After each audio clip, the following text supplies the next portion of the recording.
Anda ingin membangun usaha agen sembako dan bingung bagaimana cara membangun usaha agen sembako agar sukses?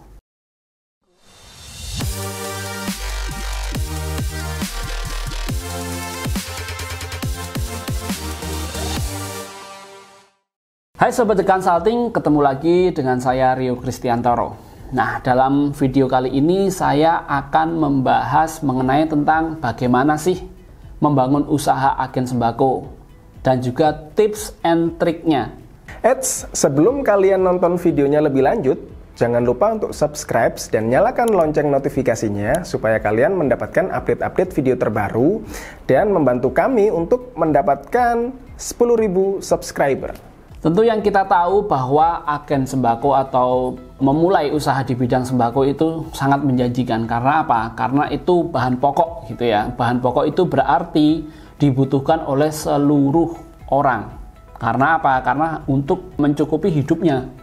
Yang kita tahu bahwa kebutuhan itu dibedakan 3 tingkatan ya. Ada primer, sekunder, dan juga tersier gitu ya. Nah, sembako tersendiri ini termasuk dalam kategori primer, yang artinya bahwa sembako ini benar-benar sangat dibutuhkan.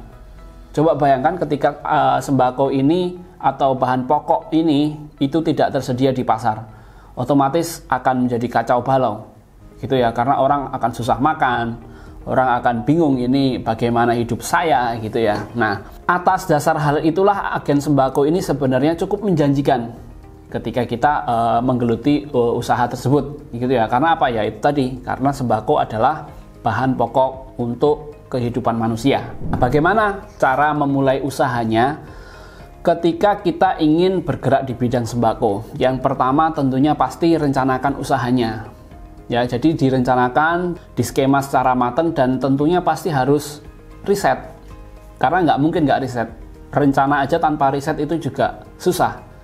Nah, riset yang saya maksud itu lihatlah kompetitornya, harga pasarnya berapa, kira-kira bisa nggak dijual dengan harga segini yang sudah kita tentukan, kemudian lokasinya nanti maunya di mana, terus skema penjualannya seperti apa, permodalannya nanti untuk apa, di total modal itu tadi juga jumlahnya berapa. Jadi semuanya harus direncanakan, harus disusun terlebih dahulu.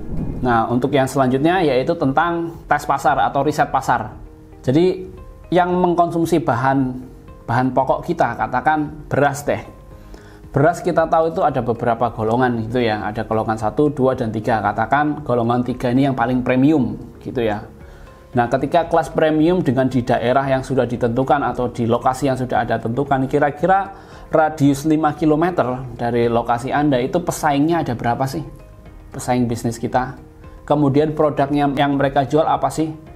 Terus kemudian penduduk sekitar itu mayoritas warga yang seperti apa sih? Kira-kira kalau bahan premium ini masuk ke sana, kira-kira market memakan atau enggak? Jadi jangan sampai kita sudah menentukan tapi kita tidak ada survei di lapangan. Yang ada ya kita cuma buka toko, nanti malah nggak bisa jualan apa-apa. Karena apa? Pesaingnya kita nggak bisa riset, kemudian market yang menjadi sasaran kita juga nggak bisa menentukan, itu akan menjadi satu kendala. Yang ada malah usahanya nanti tambah terseok-seok gitu ya. Kemudian yang selanjutnya yaitu berkaitan dengan bahannya sendiri, yaitu kita harus bisa mencari suppliernya. Pastikan carikan supplier yang dengan harga yang bersaing gitu ya. Nggak mesti harus murah, karena balik lagi, spesifikasi atau yang akan dijual itu nanti target pasarnya yang seperti apa. Murah belum tentu bagus, mahal juga belum tentu kesulitan. Karena apa? Spesifikasi dan juga targetnya kita itu yang menentukan. Misalnya, oh kira-kira saya mau jualan beras premium ini gitu ya, dengan harga segini, itu pangsa pasarnya yaitu orang yang kelas menengah sampai ke atas. Seperti itu ya. Oh berarti saya membukanya harus di katakan dekat sebuah perumahan atau di pinggir jalan raya yang orang lain itu pasti melihat gitu ya.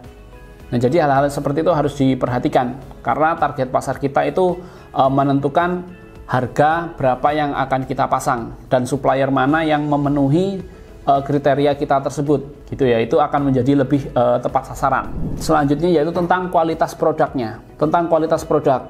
Jadi sembako yang akan Anda jual itu Anda harus tahu spesifikasinya seperti apa. Contoh katakan beras. Beras itu kita tahu memiliki karakter yang masing-masing. Misalkan target kita itu adalah makanan Arab gitu ya, yang kita tahu bahwa nasi Arab itu dengan karakter yang butiran-butirannya itu nggak lengket, jadi benar-benar terpisah dan cenderung sedikit agak keras. Nah, kita harus bisa menyediakan produk beras yang karakternya seperti itu.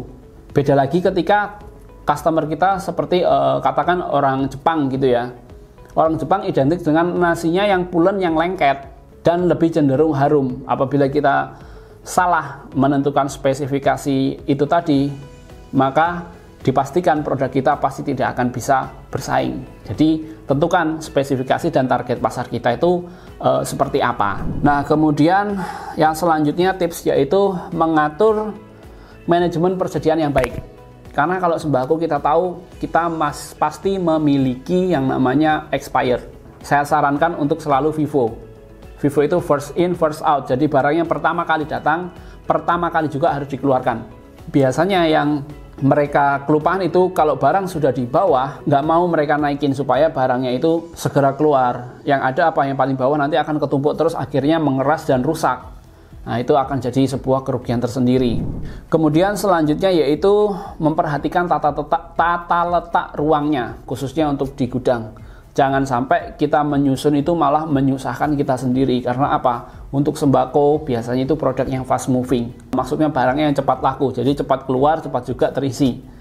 Nah, ketika itu terjadi, harapannya ketika bongkar ataupun muat, itu tidak akan menjadi problem dari arus barang tersebut. Gitu ya, jadi sediakan space yang oke, kemudian peletakannya juga pas, dan saya sarankan untuk menggunakan palet. Jadi untuk produk-produk sembako biasanya itu rentan sekali dengan kerusakan apabila ditaruh di lantai. Belum lagi dengan hama, tikus yang mungkin bisa menyerang di gudang persediaan Anda. Kemudian yang selanjutnya yaitu siapkan strategi pelayanan yang terbaik. Kita tahu kalau di usaha sembako persaingan bisnis juga ketat. Ya, beda harga selisih saja orang bisa pergi gitu ya.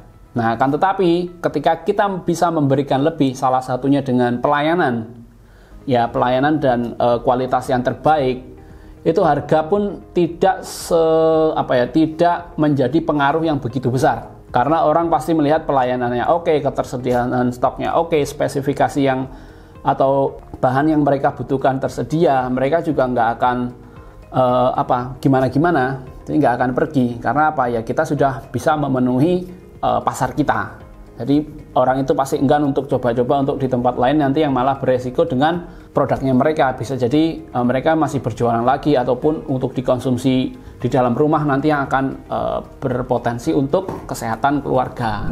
Kemudian yang terakhir yaitu siapkan pembukuan. Jadi meskipun usahanya ini fast moving dengan apapun alasannya, itu harus tetap dibuatkan laporan keuangan. Sederhana saja, nggak perlu yang perfect gimana-gimana, yang penting tercatat semuanya gitu ya. Jadi supaya tahu sebenarnya keuntunganku berapa sih, supaya apa? Supaya kerja keras Anda itu tahu hasilnya itu berapa. Jangan sampai cuma melihat rekening, oh yang penting bertambah berarti untung. Belum tentu. Rekening bertambah untung bisa jadi utangnya yang nggak kebayar, atau bisa jadi biaya yang belum terbayar. Jadi rekening bertambah belum tentu keuntungan. Begitu juga sebaliknya, rekening berkurang belum tentu kerugian. Bisa jadi rekeningnya berkurang karena hutangnya lunas. Jadi rekening itu bukan satu-satunya patokan kondisi usaha kita itu mengalami keuntungan ataupun kerugian. Oke, sebelum kalian selesai nonton videonya, jangan lupa untuk subscribe dan nyalakan lonceng notifikasinya supaya kalian tidak ketinggalan nih update-update video dari The Consulting dan kalian bisa membantu kami dalam mencapai 10.000 subscriber. Nah, itu tadi penjelasan bagaimana tips and tricks membangun usaha di bidang sembako gitu ya. Sampai ketemu lagi di video selanjutnya.